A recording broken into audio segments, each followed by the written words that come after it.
Tinanggi po ng driver nung na-aksidente yung bus na Jamliner na nakikipagkarera siya sa isa pang bus na DLTV naman. Kaya tumagilid yung Jamliner sa Star Tollway sa Batangas kahapon araw ng Linggo.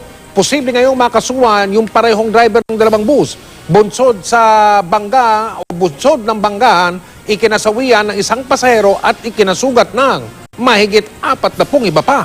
Nakatutok si Ian Cruz.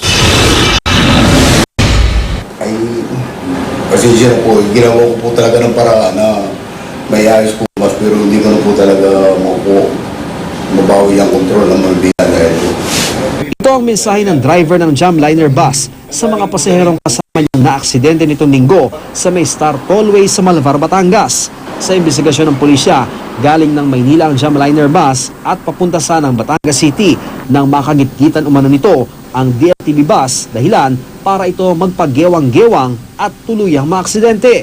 Pero git ng driver ng Jamliner, Hindi po ako nakipagkarera, wala po akong nasa maganda. Ang takbo ko po nasa mga 75 lang. Kung nakipagkarera po ako, hindi po makakampa sa akin yung DLTV. Dahil nanggaling po siya sa kanan eh. naka-confine siya ngayon sa ospital sa Batangas at bantay sarado ng pulisya.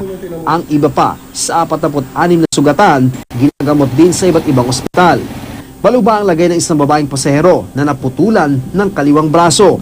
Isa namang ginang ang nasawi sa gitna ng trahedyang nangyari.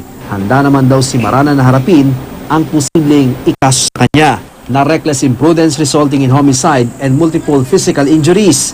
Posible ring makasuhan ng sumukong driver ng DLTV bus. Pero para sa isa sa mga biktima sa aksidente, hindi nila basta-basta mapapatawad si Maranan, lalo na't malaking abala raw ang naidulot nito sa kanila. Sana hindi kami biktima sa ere ng panindigan ng kumpanya ng bus ang sabi nila sa amin, pinahawag nila sa amin. Ian Cruz sa Katutok, 24 Oras.